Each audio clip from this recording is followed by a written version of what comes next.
Now, there's a lot of dog training tools out there on the market, and this one is probably one of the worst ones. Let me tell you why. One reason that the retractable leash is one of the worst dog training tools you can use is tension. And you can see with Lucy here, as she's moving, there's a constant amount of tension on her collar.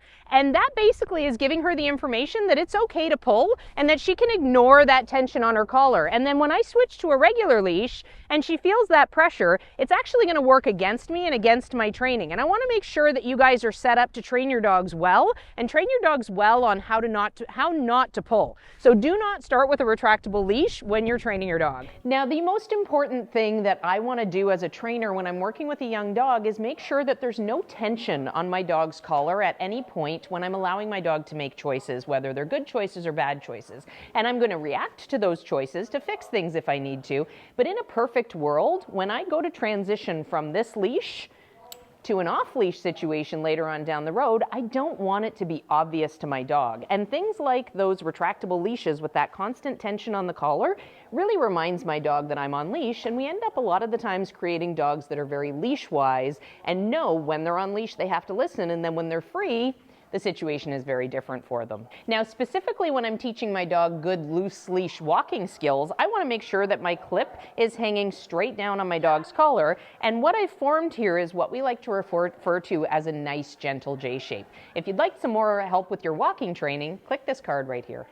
Another reason why the retractable leash is one of the worst possible dog training tools is the control. You can see with Lucy here that by the time she gets out to the end of that leash, my only option is to lock it. And at this point, she can do a huge circumference around me this entire way without me really being able to do much of anything about it. So right now, when I'm in training with my dog, I want to make sure that I always have the option to take control, and that's going to happen on a 6-foot leash. When I'm training with a young dog, my best possible scenario to help her be right and be successful is to keep her nice and close. It's a big gamble. If she's got a big distance away from me, there's a big chance that she's going to end up getting distracted by something in the environment, and then I'm going to have to work back from that. If she gets all the way out to the end of this retractable leash, there's a lot more distraction out there. There's a lot of potential for me to lose ground with my training and have her not necessarily understand the communication that I am looking for.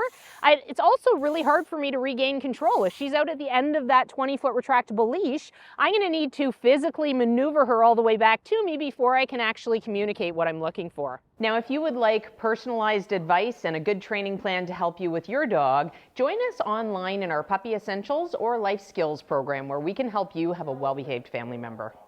I like to make sure that I buy good quality equipment because I know that I'm in this with my dogs for the long haul, just like you guys.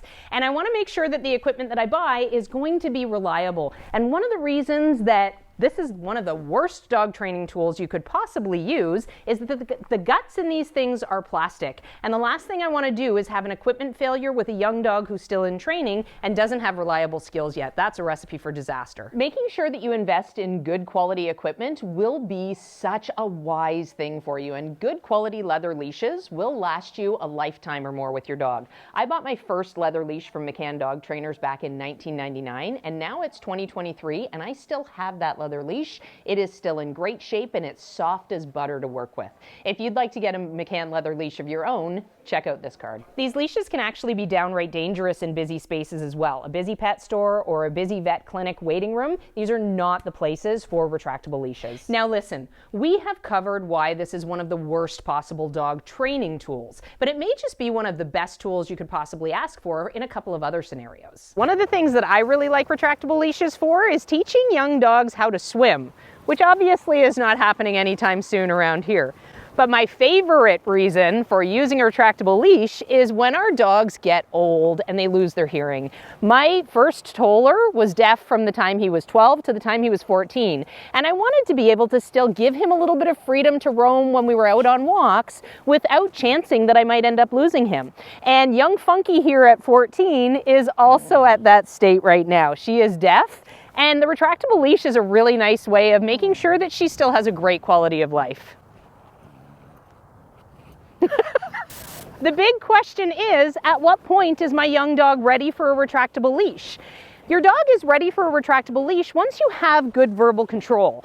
I want to make sure that I can use my voice and stop my dog that way so there's never a situation where I'm in danger or I'm putting someone else in danger accidentally. There's a couple of things I want to do to introduce the retractable leash to my dog. First thing I want to do is teach her what that pressure means. That a girly, good for you. So I'm going to spend a little bit of time moving forward with her and then locking up the line and rewarding her when she focuses back on me from that. I also want to make sure she doesn't panic should she ever hit the end of the retractable leash and end up having that pressure on her collar. So in a perfect world, my dog always understands that when they feel pressure on their collar, their job is to check back in with me. Even with the best possible dog training equipment, you still need a good plan in order to teach your dog nice, loose lead walking. And if you're looking for a plan, click that card.